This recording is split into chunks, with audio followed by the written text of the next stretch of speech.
Good afternoon, everyone. I'm Eyal Bor. I'm the Hebrew coordinator in the Department of Foreign Languages at Towson University and the Director of Education at Bethel Congregation in Pikesville. Today, we welcome three distinguished guests: Professor Tamar Katko, Professor Hannah Bor, and Dr. Wolfschnegger. Dr. Katko's presentation has both personal and academic components. In addition to being a professor, she is the daughter of parents who were survivors of Auschwitz, and they moved to Israel. Dr. Hannah Bor's presentation is based on her research and from her visits to Eastern Europe and Israel. Dr. Wolfschnegger's presentation is personal, with a story that has many twists and turns. Let me introduce to you the speakers. Dr. Katko, Tamar Katko, is an historian and philosopher of education. Her studies focus on issues regarding collective memory, Holocaust, World War II resistance, Nazi education, national identities, ethics in higher education, and moral values of diverse societies. She is the head of teaching for humanities and social science at the Kibbutzim College of Education in Tel Aviv, Israel. Dr. Katko is one of the main founding team of the Chaim Herzog Museum of the Jewish Soldier in World War II and holds a senior position as a curator of the museum and is the board member of that museum. She leads academic and educational activities at the museum and creates TV series about World War II. Dr. Hannah Bor is a full professor at the Family Studies and Community Development Department and is director of the Leadership in Jewish Education and Communal Services program at Towson University. Dr. Bor's research and scholarship are centered on leadership and Holocaust education. I will cut it short because many of us already know Hannah, and I will go to the next the third speaker. I hope it's okay that I cut your description. No fights tonight? Okay. Okay. Dr. Bernard Wolfschnegger is a board-certified family physician in private practice in Florida. He received his medical education in Germany and Israel and completed his residency training at Jackson Memorial Hospital, Miami, Florida. He received additional training in addiction medicine and is a fellow of the American Society of Addiction Medicine. Dr. Wolfschnegger also serves as a clinical assistant professor of family medicine at the University of Miami School of Medicine. Dr. Wolfschnegger Medical Office also received the NCQA Patient-Centered Medical Home Recognition and offers high-quality medical services utilizing state-of-the-art medical information technology solutions. Dr. Wolfschnegger authored A German Life, Against All Odds, Change is Possible, which describes his struggle growing up in Germany in a shadow of his father, a highly decorated World War II tank commander and Nazi officer. He eventually converted to Judaism, immigrated to Israel, and served in the Israel Defense Forces as a medical officer.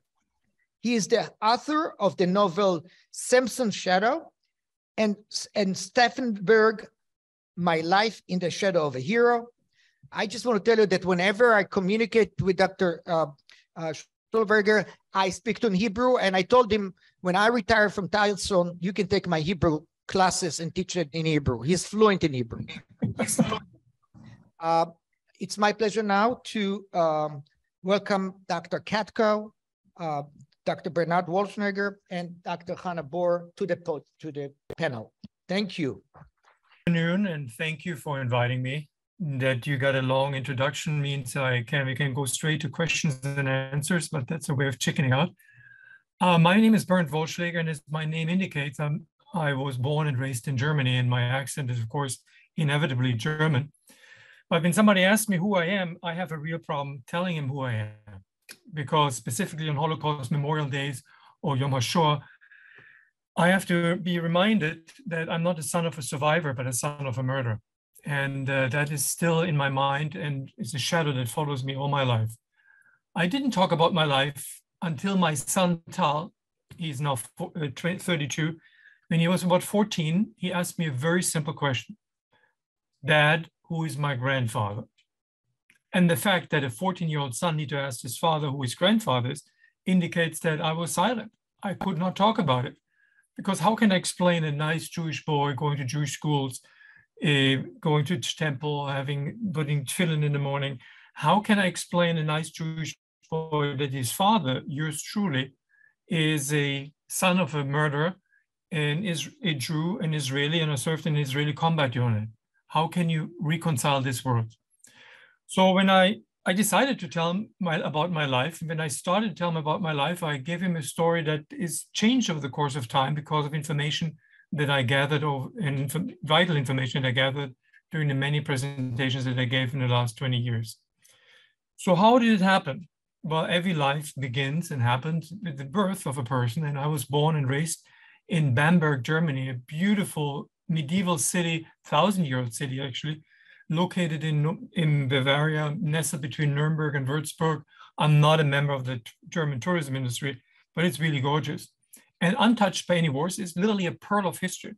And with a sense of history, I grew up, because Bamberg was modeled after Rome. The only pope buried outside Rome was buried in Bamberg.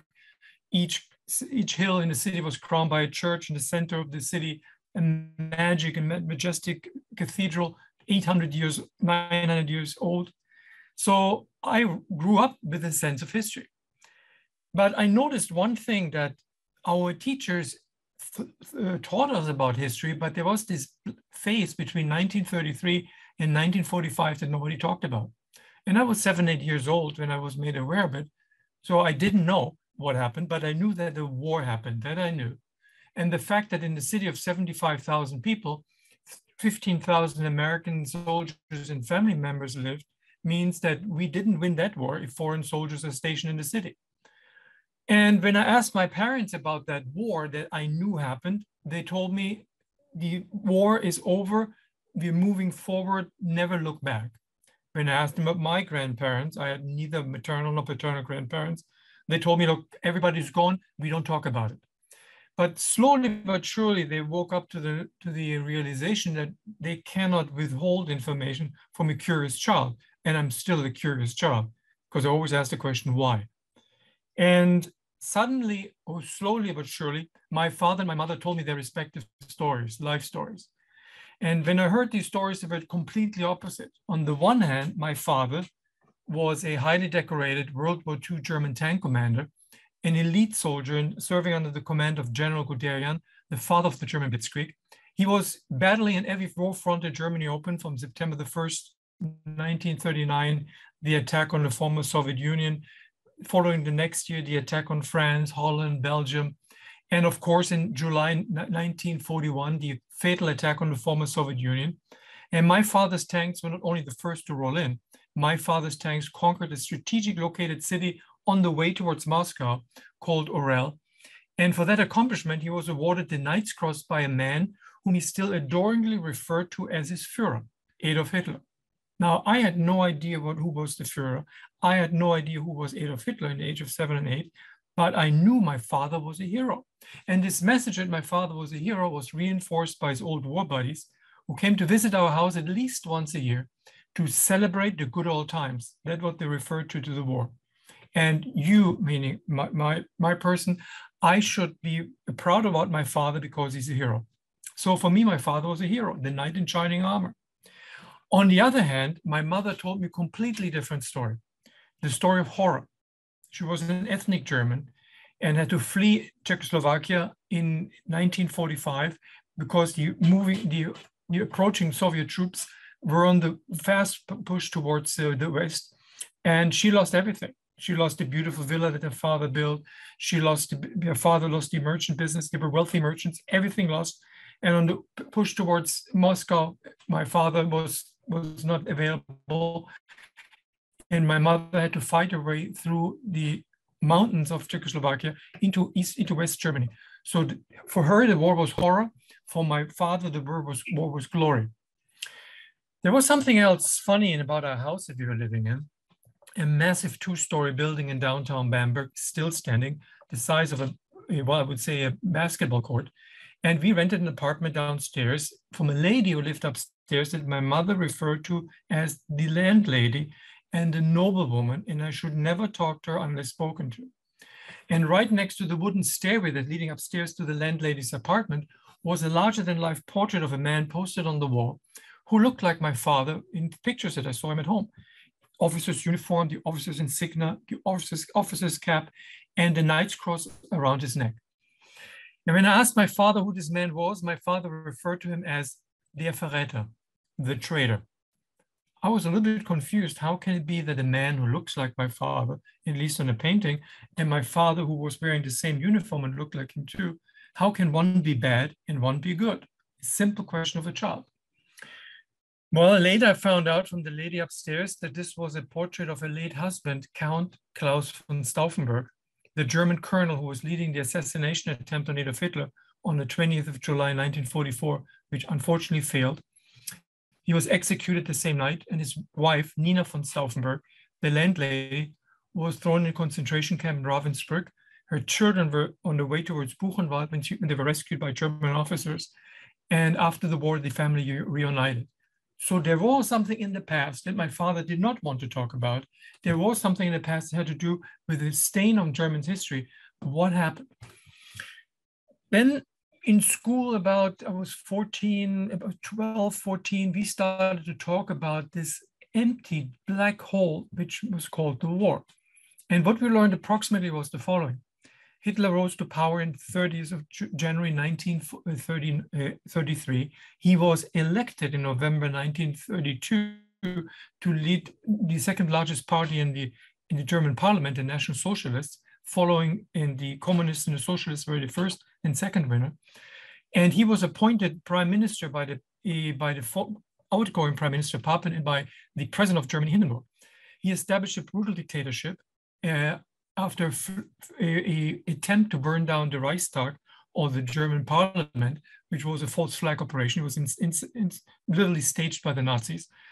Abolished all civil rights. The Nazis started the Second World War. 60, 70, 80 million people perished. Among them, 6 million Jews as collateral damage of war. That was, we were told. And then on the 8th of May, 1945, the Germans surrendered. And like the Huns invading Germany and then passing in 1945, everything was over. And hallelujah, we started our life anew. That was, as for a PG-rated event, a horse manure. This was not true. And then came an event in 1972 that changed everything. The Olympics in Germany. And the Olympics in Germany, in a divided Germany, I was born and raised in West Germany. East Germany was occupied by the Russians, and the part that I grew up was the American zone. For the world, Germany should demonstrate and wanted to demonstrate that this is a different Germany, not the Germany of 1936 when Hitler abused the Olympics for political purposes. This was the Germany of 1972, which for the first time ever had a prime minister elected who was not tainted by the past. It was Willy Brandt. Willy Brandt was a socialist who had to flee Germany in 1933, escaped to Norway, and after the occupation of Norway, he fled to Sweden. From Sweden, he returned to Germany, reclaimed his German citizenship, rose to the leadership of his party, the Social Democrats, and in 1969, he was elected prime minister. Following a prime minister, his name was Kiesinger, who was not only a former Nazi, he was also a member of the National Socialist Propaganda Ministry. So for the first time in 1969, Germany had a clean, non-Nazified past. And the Prime Minister of Germany, Willy Brandt, in December 1970, traveled to Poland, and in front of the Warsaw Goethe Memorial, he sank on his knees, bowed his head, and asked for forgiveness for what Germany did. Never, Never did a German politician in public demonstrated remorse, but also acted remorsefully. And my father, when he saw this picture in the newspaper that we read every morning together, he yelled and screamed, slammed the newspaper on the breakfast table. Schau mal her, wieder ein Verräter. Look, again, a traitor.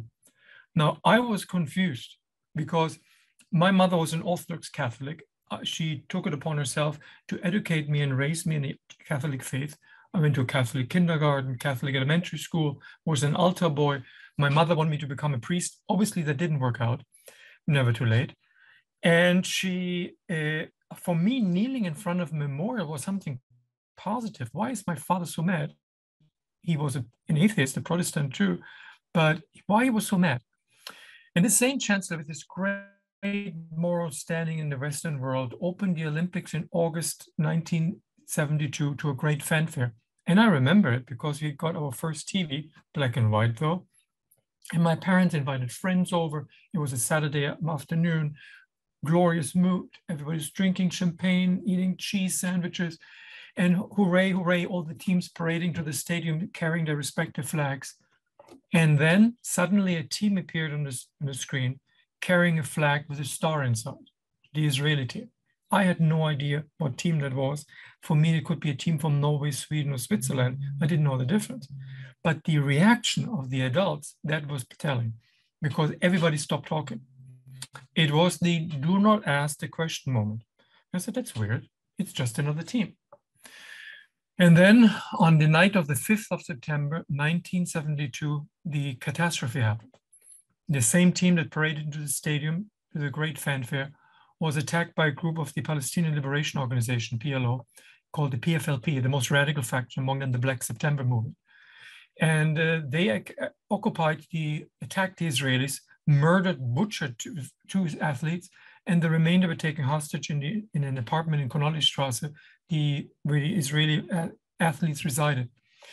The German government, deeply embarrassed and shocked that Jewish blood was spilled on German ground, dispatched highest-ranking negotiators, among them the Minister of Interior, to negotiate face-to-face with the terrorist leader the release of the Israeli hostages, offering themselves plus members of the German cabinet, the German government, as hostages. The leader of the terrorists, his name was Isa, refused.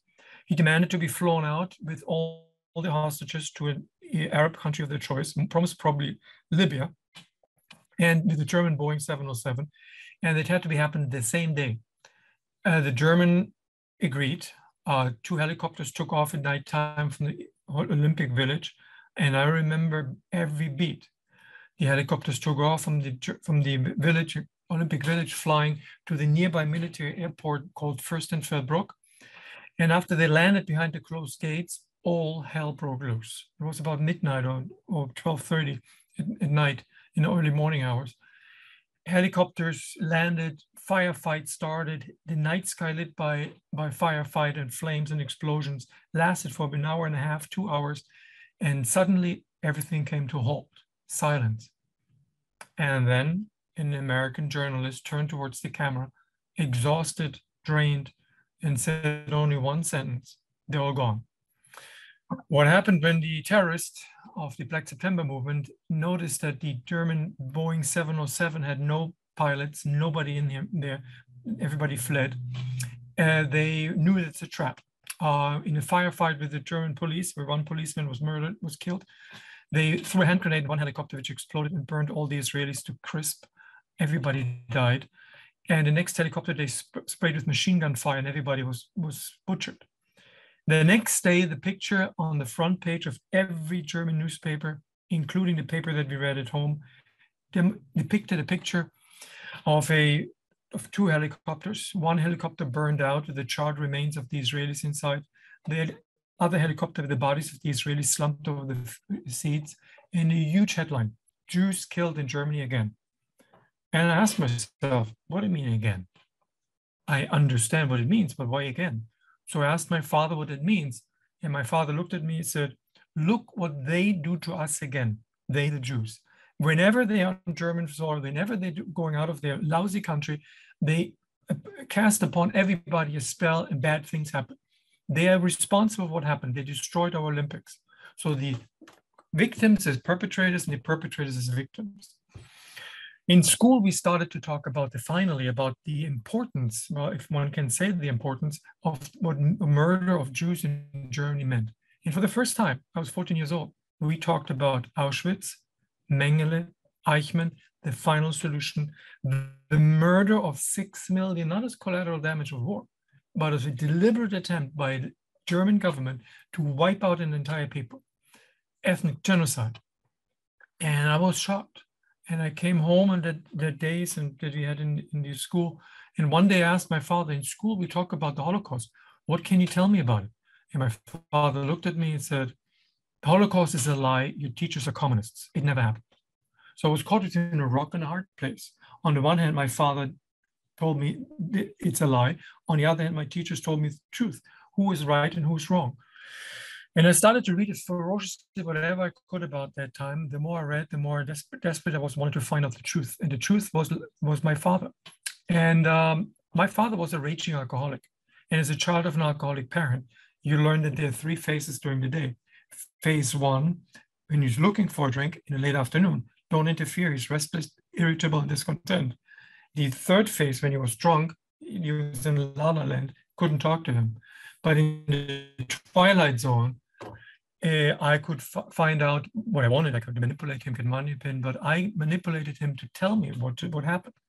And I remember when he came out with statements such as, Bernd, you have to understand, whatever happened, we didn't do it. Die Wehrmacht didn't do it. It was all the SS. Well, that was the lie. I found 20 years after his death, when the archives opened in the East, I found a picture of him sitting next to Heinrich Himmler, the head of the SS, the murderous SS in Russia in the summer of 1942. And when a German lieutenant colonel, tank officer, sits next to Heinrich Himmler, the head of the SS, it was not about tank tactics. It was about securing kill zones. Then I found a letter, an historian found a letter for me that stated verbatim that my father sent 600 prisoners of war to a place called Auschwitz for final treatment. And one of his adjutants, he sent with the 600 prisoners in a train to Auschwitz. He knew what Auschwitz was. He knew what the 6 million meant. And then finally, when I gave a presentation 4 years ago in Germany, I found out the truth when one of the historians that I met prior to a lecture that I gave handed to me a metal attaché suitcase and said, please open it, don't worry. I got this from the father's late tank mechanic. And I opened the suitcase, and inside were torn Torah scrolls, and I asked him, what does it mean? He said, when your father ripped into Jewish villages, they killed everybody. They pulled the Torah scrolls out of the synagogue, soaked it in water, and the soaked and moist parchment was a wonderful insulation for German tanks in the cold Russian winter. So my father knew about it. He did it. He was fully aware. I was so shocked that I asked him one night in a simple question, said, you tell me that you didn't kill people, but you killed civilians. He said, no, we were not civilians. Anybody who didn't have a uniform was a combatant. And combatants, according to the Geneva Convention, we can kill. I said, children, 1.2 million, ripped out of the arms, babies ripped out of the arms of their mothers, thrown alive into burning pits. You tell me that was war? And one day he was completely blasted. He came out with the truth. He was drunk and he said, look, the Holocaust, whatever you name it, was what it was. But most importantly, I wanted to raise you as a tough German, because you should give us, and the world should give us, the Peace Nobel Prize, because we got rid of the vermins. We got rid of the nasty underlings. These were not humans. You have to understand, we had to do it. And the world should give us a medal. And that was the last straw that broke the camel's back of trust. I couldn't believe my father anymore. I turned away from him and asked one of my teachers, a former Jesuit priest, to help me to deal with it. And he said, look, as a Catholic, you have to make amends. And I said, yeah, but amends to whom? The Jews. I never met Jews. The only thing I knew about Jews is that they killed Jesus, that I was taught in kindergarten, elementary school, church. And he said, well, that's not true. We are actually belonging to a peace movement, which brings in Jews and non-Jews, Jews and Arabs from Israel to Germany, to live and travel and enjoy life together and to build bridges. And this group from Neve Shalom, I met in Germany because he said, look, you should participate. We use you as a German representative. And I met for the first time, I was 19 years old, Jews. Jews are not different to non-Jews. We were young people. We exchanged opinions.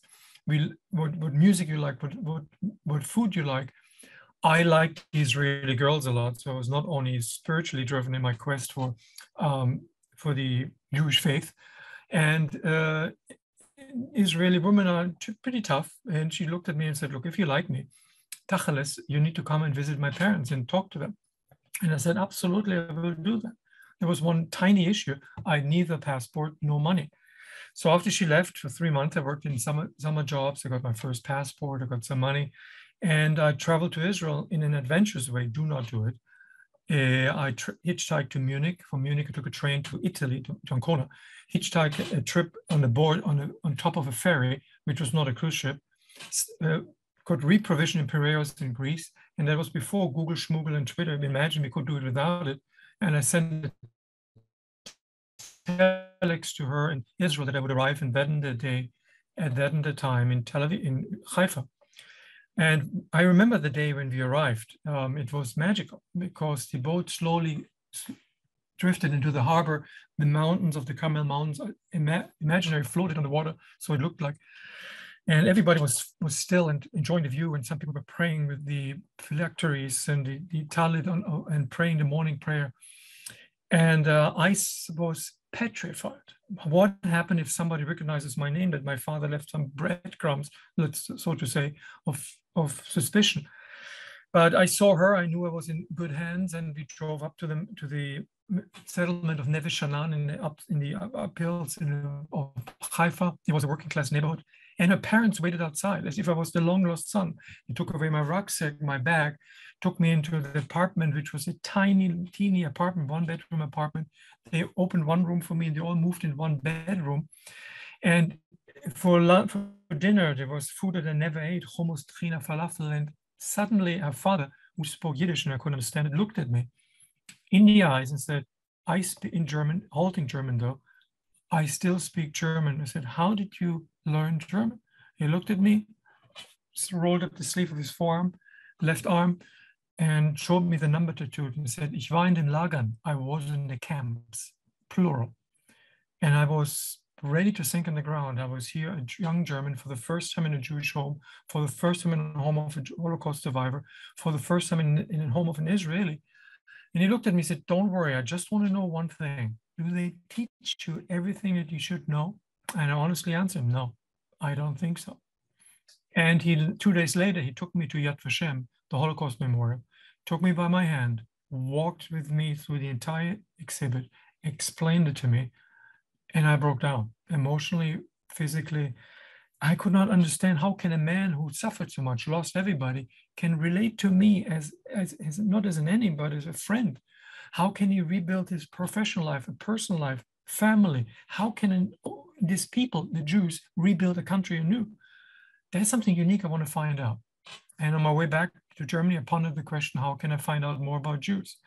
And I decided to visit a small Jewish community in my hometown. It was very unusual, but Bamberg is unusual, a 1,000-year-old city with a 600, 700-year-old history of Jewish life, where Jews not only lived in the city, but also in the outskirts of the city as peasant Jews. And I approached a member of this Jewish community whose building was literally, there was no sign on the building, just in the back in the courtyard. And he opened the door when I knocked at the door, looked at me. He was this tiny little man, looked at me and said, "What do you want?" And I babbled something, I don't know what, but he let me in because I was not raising any suspicion. And he walked with me to a black corridor with the granite plates on the wall, engraved with hundreds and hundreds of names. And in the corner, there was this red light. And I said, "What is that?" I said, "Well, these are the names of all those who perished in Theresienstadt, Auschwitz, in all the other death camps. And this light in the corner is an eternal light in Tamid." He showed me this little room where they had a prayer table and the Aron HaKodesh for the Torah. Then he led me to a room which was very hot, no curtain. The curtains were drawn, windows closed, no air condition, no fan. And he was a very pale, small man. He introduced himself as Itzhak Rosenberg, the chair of the community. And he had a short sleeve shirt, and on the white skin were the numbers tattooed standing up. And he looked at me, "But why are you staring at it? This is Auschwitz. I'm Itzhak Rosenberg. I survived Auschwitz." And I asked him, he asked me, what do you want to do? And I said, I want to learn from you. I said, what do you mean learning? And I told him my story. I said, if you want to learn from me, I'm not a good teacher, you have to give me something back. You have to be my Shabbos goy, and in return, I will teach you. Now, for those who don't know what a Shabbos goy is, it's a non-Jew who is in an Orthodox Jewish community, serves the Jewish community in the chores of a Shabbat, turning on the light, making fire, lit the candles that an Orthodox Jew cannot do. And I literally joined this community as a Shabbos goy. And the only condition is that, look, be not suspicious, sit in a corner, don't talk to anybody, because they, Altem Kacker, the old guys, he told me, will not like you. And he was right. They were hickering and pickering, and Bohem said, look, just be quiet, do what I tell you to do. So I went every Saturday, every Friday, every Saturday, every week, every holiday, year by year, holiday by holiday. And the closer I came to this community of choice, the more absorbed their mannerism, their language, their religion, I distanced myself more and more from my family of origin. And it came to several blow-ups. The biggest one was on a Friday night, fell on a Christmas Eve, and I was not at home. And for my mother and my father, this was like an absolutely 100% attendance. And I didn't go to the midnight mat. I didn't have the symbolic meal with my parents in lentil soup and carb. And I didn't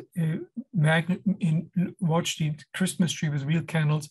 My father standing right next to it with his finest dark suit and the knight's cross around his neck, singing festive Christmas hymns. I came the next day, and all hell broke loose. And I told him, look, let's stop the Greek tragedy. I will never, never sit down at the same table with a murderer, with his blood-stained cross around your neck, pretending to celebrate the birth of Christ. You're a murderer. I have nothing to do with you. And he told me one word, out, get out, raus, get out. And I had no money, I had nothing. I was in the second to last rotation in my year in the medical school. And he must have told others that I'm in trouble, because one member of the community started to give me money to help me. And he was the one who never talked to me. And when this member of the community died, I was told to say Kaddish at his graveside, which I did, even though I told him I'm not a Jew, but I said the prayer of the dead at the graveside. And I crossed the line, I knew. And I said, look, Yitzhak, I want to become a Jew. Yitzhak said, it's not a good idea. It's absolutely not a good idea. So I want to talk you out of it. Can I do it? I said, no. And I joined a rabbi who taught me for 2 years. And then he told me, look, if whatever you have to do, and when you have the conversion will take place in December 1986, there's no way back. And on December 19, before you get there, you have to do a little surgery. I don't want to talk about it, and including in an Orthodox hospital in Switzerland and in immersion in an Orthodox mikveh. And I did that in a conversion in December 1986 in an Orthodox procedure. I immediately submitted my paperwork for Aliyah, for immigration to Israel, was recognized. And on January the 7th, 1987, I traveled to Israel, never to go back. I joined the Israeli army. I first of all learned Hebrew, then joined the Israeli army. And I remember one day I was standing there in the occupied territories where I served in the midst of the first Intifada, and I asked myself, if they will find out that I'm a son of a Nazi in drag, so to say, they will never respect me. And so I never talked to anybody about it. I threw my life in a virtual closet, slammed the door, turned the key in the lock, and threw the key away. And that led to the point where my son Tal asked me the simple question, who is my grandfather? And I told him the story. And as a result, I traveled with him to Germany, because I'd never been there ever before since I converted. And I showed him the gravesite of my parents, who ironically is located 2 rows parallel to the gravesite of the Jewish cemetery on the other side, because Jews and non-Jews were buried in the same cemetery, just divided by a wall. And I told my son, look, I don't know what to tell you, but this is, and they still reside in the shadow of history. They never stepped out. I stepped out of the shadow, looked back, and learned my lessons to move forward. And the most important lesson that I learned, that words of hatred have consequences. And if these words of hatred left unchallenged, they fall on the further ground, the mind of others. From there, they sprout into deeds if nobody does anything about it. These deeds are followed with habits. These habits will form characters, and these characters shape social norms. And that explains, but never excuses, that an entire people thought it was normal to kill Jews. Not that I condone it, but that was the process. That because nobody picked up to speak up against words. So why do I tell you my story? Because we're back in this time where words of hatred are not being responded, and that hatred moves in the centerpiece of our life, in where people sitting to lunch with former president or president that have an explicit anti-Semitic background, that in the middle of the most horrific anti-Semitism that's still there, we are using the spread of the internet to spill words of hatred. It is our choice to let it happen, or like in my case, to fight against it. I'm not just one person, but I have the power of the word. I can speak up, I can speak to you, and I can motivate you. It's the same process. We're not talking about Jews. It can be Jews, Muslims, Christians. Words of hatred have consequences. Speak up and speak out. Thank you very much. Thank you so much, Dr. Wolfshager. Thank you for a very interesting and engaging discussion. Thank you.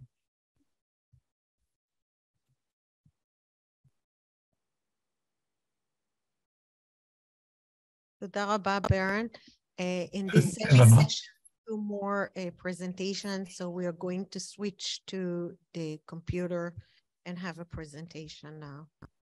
Thank you. After this very excited, important story, my dear friends, and it's really a great honor to be here together with all participants, together with all of you, and to feel after these stories and the values that have been mentioned, that dignity, democracy, and diversity are still and always will be necessary values by which we can defeat the dark forces of evil, especially after this story.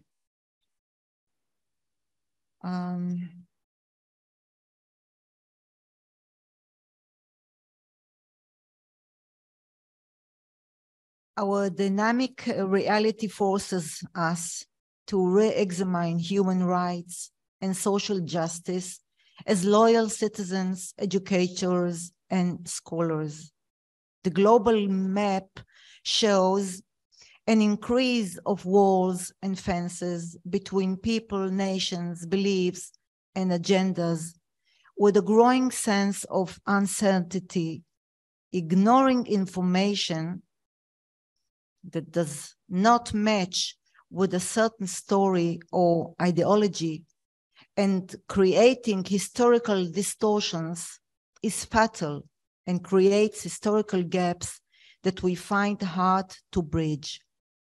This is one of my arguments in this very short presentation. We need to see the whole picture and not just a chosen frame. Israel is the holy land of 3 religions and the homeland of people who develop their special identities, splitting into different narratives.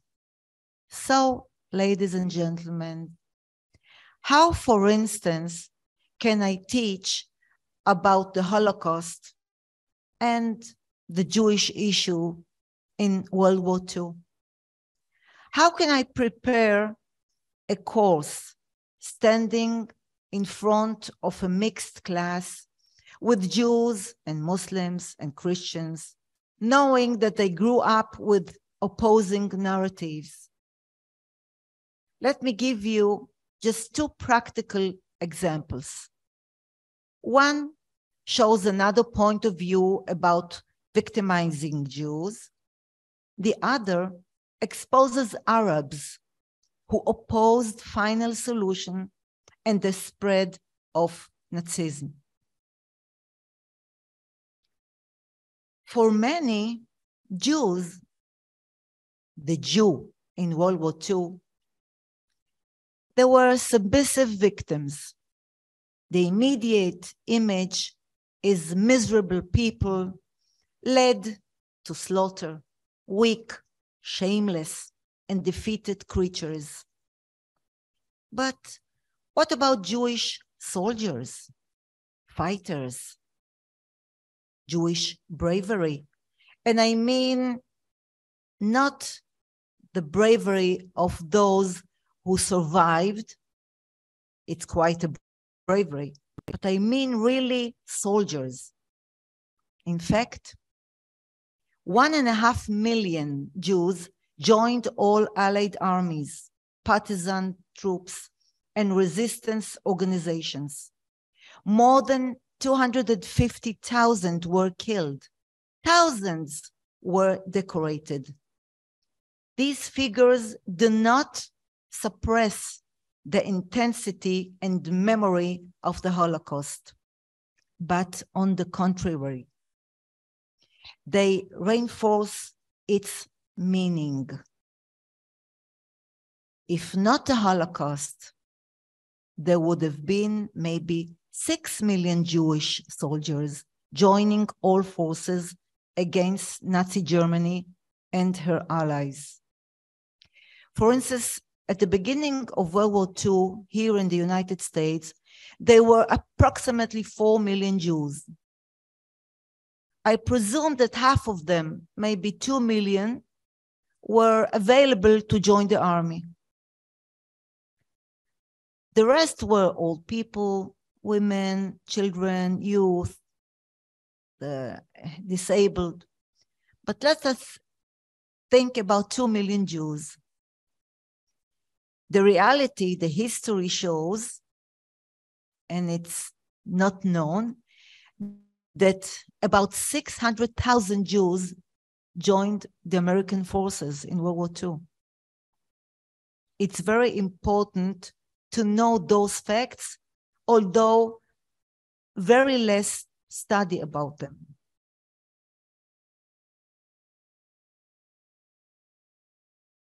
Look at those faces. Would you define them as Jews during World War II, the Holocaust? Does anybody recognize somebody of them? For instance, this one is Brigadier Kish. He is the grandfather of our recent Minister of Education, Yoav Kish. This one is President Chaim Herzog. He was our 6th president, and he is the father of our recent president, Yitzhak Buzi Herzog. This one is Polina Gelman. She was that short. She was an awarded pilot of the Soviet Union, one of the greatest heroes. There were, out of 1,000, approximately 1,000 women pilots in the Soviet Union, 400 of them were Jews, Jewish women. So these data information is very important to have some other aspects about the whole pictures of Jews in World War II. And this is, as I said, only one example of our dilemma, how to teach about World War II and the Holocaust without this part of this important chapter. And without saying anything about the Holocaust or reduce it. On the contrary, as I said before. And another example of excluding information from the picture of historical truth in order to present a false point of view that was relatively important those days, and maybe until today. Do we study about Muslims who saved Jews during the Holocaust, or about Palestinian Arabs and Jews who joined the British Army and fought together against Nazi Germany in North Africa and Europe? Hundreds of Muslims refused to comply with the Nazi orders. They succeeded in the place where most nations failed. We need this information to bring about a change in the inclusive approach we have adopted towards some Muslim communities in World War II.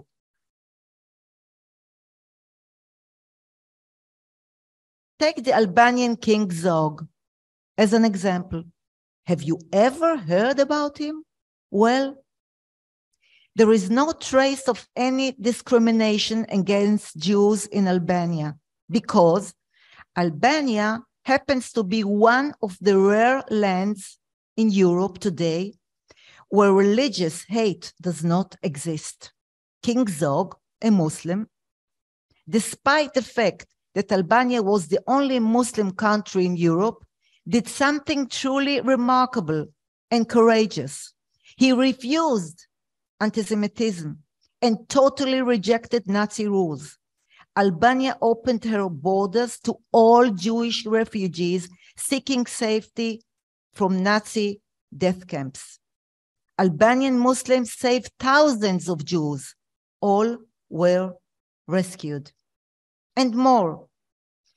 The historian, Professor Mustafa Abbasi, found 12,000 Arab Palestinians volunteered to serve in the British Army during the Second World War in North Africa and Europe, often fighting side by side with Jewish volunteers who served in the British Army and later formed what was known as the Jewish Brigade.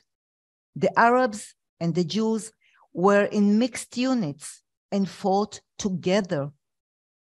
We are talking about many Palestinian families who lost their sons and supported them while ignoring the conflict between Jews and Arabs during these days.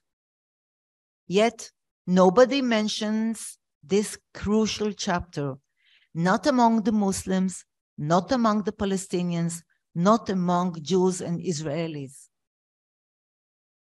So, as you see, how important it is to add pieces of information to correct historical narratives, to prove that there are other sides, good sides, although so few, that need to be mentioned and highlighted.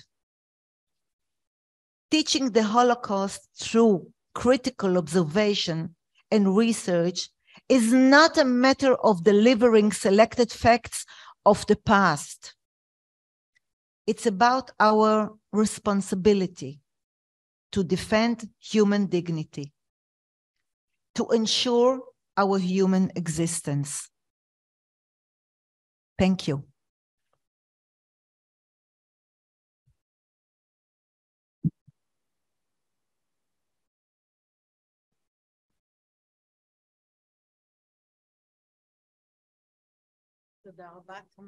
Thank you, Tamar.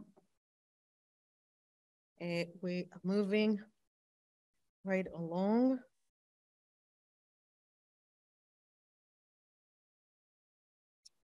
My presentation is about teaching the Holocaust in an era of rising anti-Semitism and hate crime. I chose to begin my presentation with a quote from Professor Deborah Lipstadt from Emory University. At the end of her book, Anti-Semitism Here and Now, Deborah Lipstadt, Professor Lipstadt is saying, be strong and of good courage. Never stop fighting the good fight, even as you rejoice in who you are.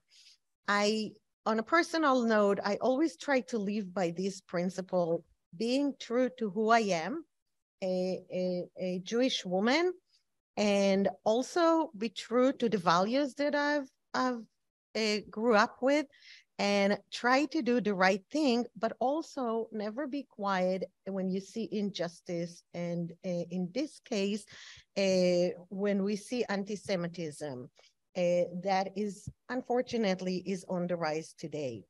I just want a word about what is anti-Semitism. I put here a quote from Professor Peter Hayes, and then from Jonathan Greenblatt. And some people say that anti-Semitism is like a disease. It's like cancer, and it's like a virus. If you don't cut it from the root, if you don't cut bad and treat it, it will come back and haunt you. And there is also no single antidote to cure anti-Semitism, as well as other type of racism. So we are surrounded by anti-Semites, and I want to ask, where do they come from? And just a word, I think they come off from the right, the far right, those people who you see in marches saying Jews will not replace us. But they're not the only one. There are people on the far left who are anti-Semite. Examples will be like in the march, in a march for freedom and identity, lesbian women were not allowed to march with everybody else because their banner had a Jewish star on it. There are anti-Semite among radical Islam. There are anti-Semites as Holocaust deniers and deniers. There are some people, dinner party anti-Semites, who will tell bad jokes about Jews and start with that. There are people that are clueless. They will say, I'm not an anti-Semite. My best friends are Jews, right? There are anti-Semites who say Jews cannot be victim. They are too powerful. They're too this and too that. So there are anti-Semites around us, and according to the ADL, the Anti-Defamation League, this is the organization. They deal with all the complaints and incidents of hate, incidents in crime. They said that since 2019, the numbers of anti-Semitic incident and hate towards Jewish people doubled. A report that just started early this year, it was released early this year in January 12th, say that conspiracy theories and tropes rose 20%. And prejudice, it's out there, and we need to be careful. Just from that report, 20% say Jews have too much power, 21% agree that Jews don't care about anyone else but themselves.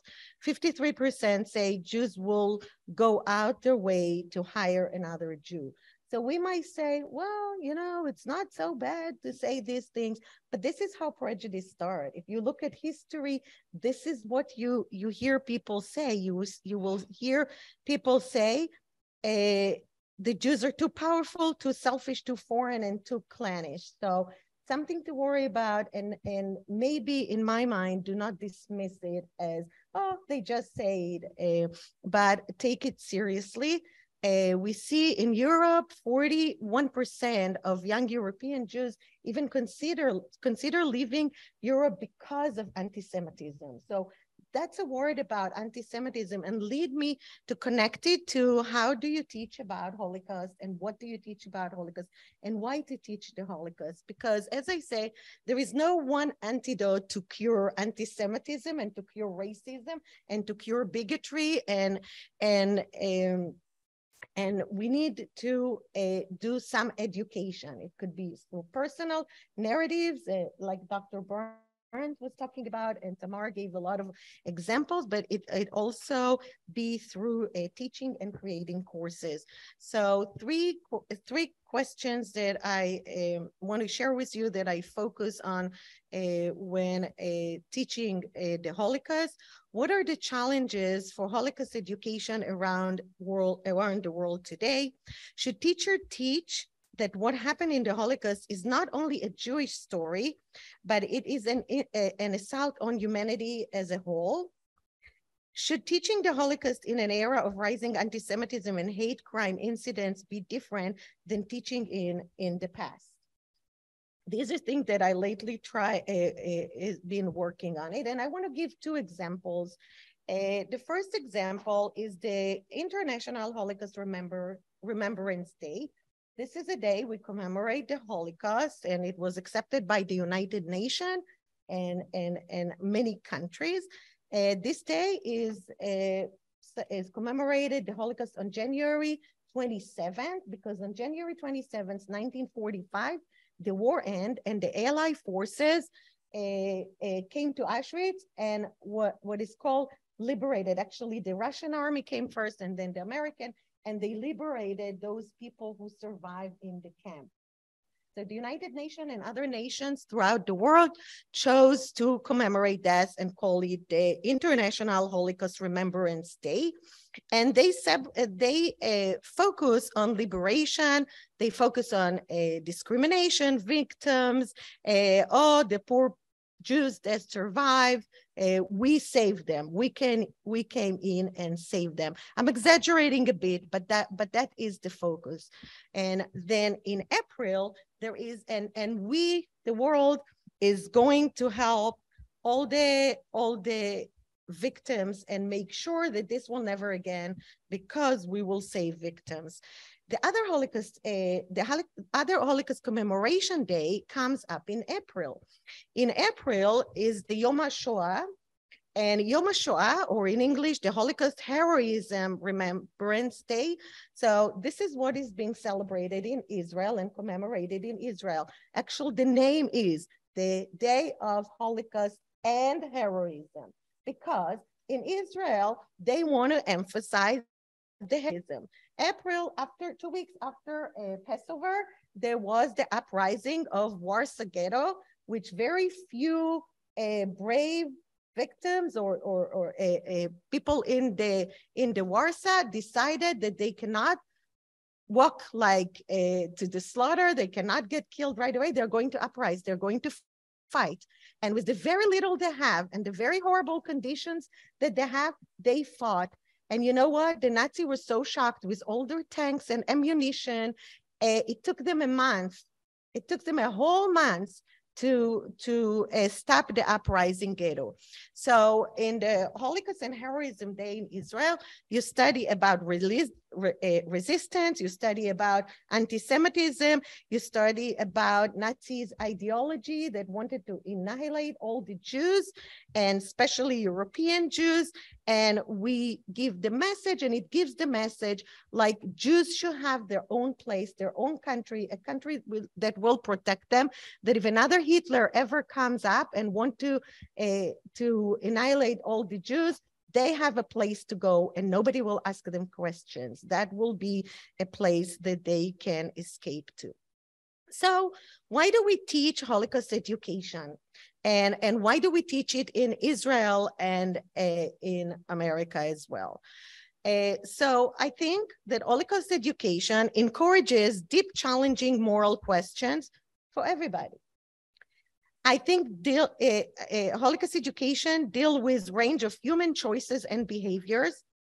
It examines what can be learned from history and how society can grow from that experience. Never again. We'll learn from the past. We will live in the future. We will make sure we are protected in the future. Explore topics of mental strength and spirit of humankind. Look at a Holocaust as an example for a case study of how we can look at evil, but also how we can look at some good. Why we teach Holocaust in the United States and other Western countries? The rise of hate crimes and the loss of moral restraint is a motivation for teaching the Holocaust or learning about the Holocaust. The society struggles against all forms of racism in the United States, and anti-Semitism is definitely one of the forms of racism. Draw connections between democracy, racism, anti-Semitism, and intolerance, and how democracy can take care of all the rest. There is a need for critical and moral tool to help the young generation stand up against bigotry and evil. In Israel, they teach the Holocaust. They introduce the students to the history of the Jewish people. increases alarm, and the Holocaust experience will lose its uniqueness when viewed considering other genocides, teaches young people the implication and importance of the existence of the Jewish states. So history of the Holocaust was not always taught in America, but right now it is in the hands of local governments and municipalities to carry on teaching and developing curricula to teach about the Holocaust. Teaching about the Holocaust continues to be relevant and necessary. It is the responsibility of our society to include Holocaust education in the curriculum, but how and what we teach still needs to be clarified. So where are we now? There is a basic agreement upon core for teaching the Holocaust has still not been determined in here or in Israel, and actually in Germany as well. There is still no agreement about the scope of the subject and the content of materials in school in each country. Tamar touched about some of these. There is no mandate national curriculum on Holocaust education. As a matter of fact, in the United States, there are 3 states that are highly encouraging Holocaust education to be mandatory. There are 20 states that already make Holocaust education mandatory for middle school and high school. And there are other states that are still working on it. So as you see, there are more than 20 states, more than 25 states actually, that still did not mandate a Holocaust education and are still working on it. Maryland is one of them, by the way. The Holocaust is not often taught as a standalone topic. It could be part of English, social studies, history. Is Todd here? Oh, he left. Okay, Todd Kenrock, we were talking about that in Maryland and how they try to change some of it. Okay, a lack of certainty existed about content sources and the interpretation of those selected to write curriculum. Many teachers are giving no formal training to teach about the Holocaust. And as you know, it's a very difficult subject to teach. In many cases, teachers do not possess the maturity, knowledge, or skill necessary to adequately teach this subject. Some believe the time devoted to Holocaust education is too extensive, and some believe that it's not enough. So there is a lot of work to be done. There are a lot of questions of how to teach the Holocaust. So which do we teach? Do we teach the Holocaust should be underscored as the eruption of human evil, racial discrimination, and an attempt to annihilate the Jewish people? It should be seen as the epics of anti-Semitism and the loathing of Israel?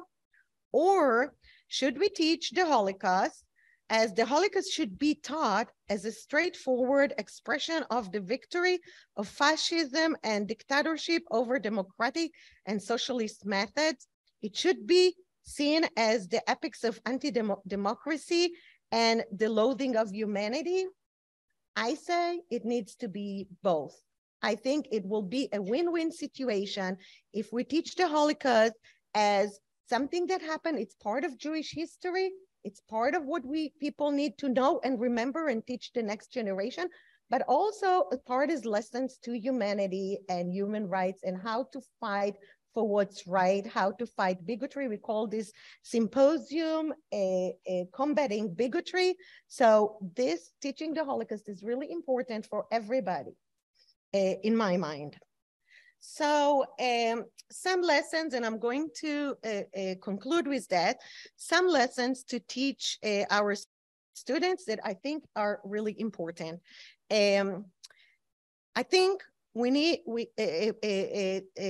provided an in-depth training to students and to teachers, even if it is uncomfortable. And teaching and learning about the Holocaust is uncomfortable. We're in a process, I'm proud to say that we at Towson are in a process of developing a Holocaust education certificate. Dr. Karen Eskow, my associate dean, is here, and she is very supportive and very engaging and is helping to put this Holocaust education certificate through. And hopefully we'll be able to announce it maybe next year, or maybe I'm too optimistic, but I think it's really important to provide students and teachers and public school teachers and private school teachers with some tools and knowledge about the Holocaust. Okay, educate the youth and connect them to their roots, and remind students to embrace and celebrate their own culture and religion. Tell their story, try to stick to the truth. Be sure to teach about the American and the Jewish values of freedom and liberty and justice and humanity. Making connection between those values that we grew up on and see what happened when people do not keep these values is really crucial, I think, for young generation. Actively create book clubs and discussion groups to discuss ways to teach about the Holocaust and ways to combat bigotry, racism, and anti-Semitism. And I want to add a point that David Weiser, I think he's here. He told me not to forget to mention that the Cook Library has extensive materials and testimonies and books and a huge collection about the Holocaust that all of us are fortunate in the Towson community to use. So thank you, David, for mentioning.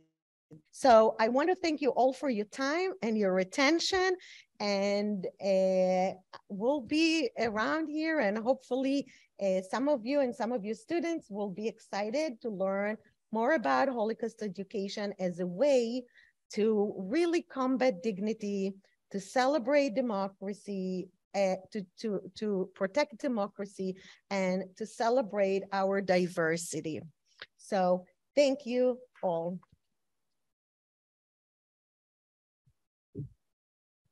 We have 5 minutes left, and if anybody wants to ask, Andrew, is Bernd still up there? Okay, so if anybody want to ask Tamar or I a question, and then we're going to have a 15 minutes break, and then we'll get this next session is at 3:30. So any questions for Tamar or maybe Bernd? I don't know. So Tamar and I. Yes, please.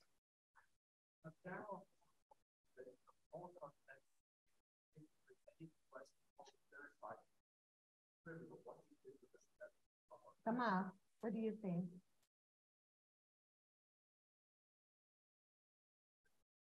Can you repeat the question, please? Stand up and louder, maybe.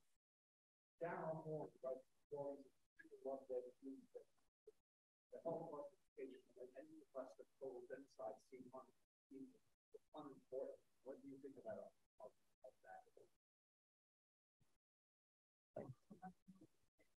למה לא חשוב כל כך להתלבט עליו?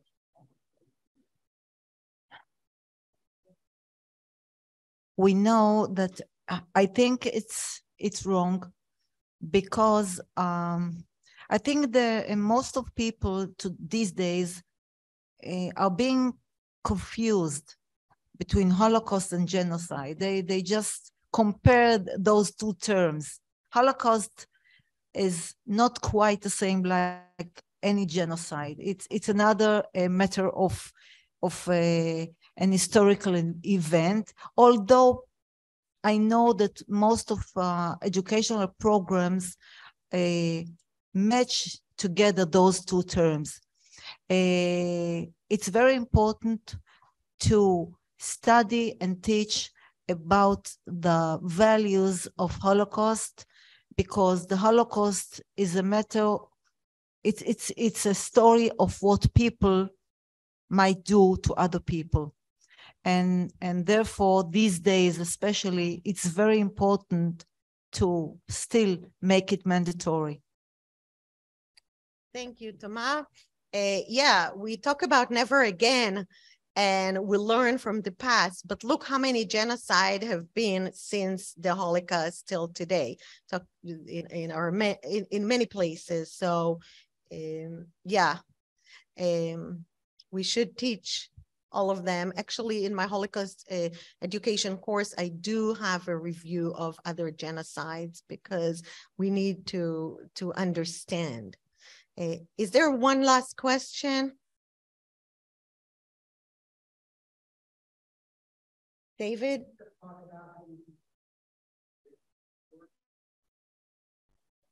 How do you? A war in general. Well, I think that's my personal opinion. The Holocaust is not like any other war, actually. I think Hitler rise to power in 1933 was, actually, Hitler wasn't elected, Hitler was appointed. And he raised to power with a clear agenda that the world and Germany were not attuned to, and he was able to bring his racism and his Nazis ideologies and idea to reality. So the war was first the war against the Jews, and he was in power for 6 years before even he got into Poland and conquered Poland, and before the war started. So Hitler, 1933 to 1945, I think he first implemented his plan of limiting the Jews, getting rid of the Jews. So this is really an agenda of anti-Semitism and annihilation of getting rid of all the Jews. Then when World War II started, then you talk about war. And the world knew about it. It took a long time for the world to get into war. So I think it's a unique different, standalone historic event. So when we teach it in context and when we try to contextualize it, I teach from a beginning of Hitler rise to power, Nazi ideology, what happened, how a society, and that's what I emphasize, how normal people like you and me all of a sudden became murderers and agreed to murder and get so I think that's important to understand. So I think we're talking about evil and in humanity, and I think we need to understand those forces and be aware of them. Thank you. Thank you, everybody. I see that some people have been sitting here since noon. You've definitely earned the extra stars and credits. Let's have a 15 minutes break, and then we'll go to the first panel.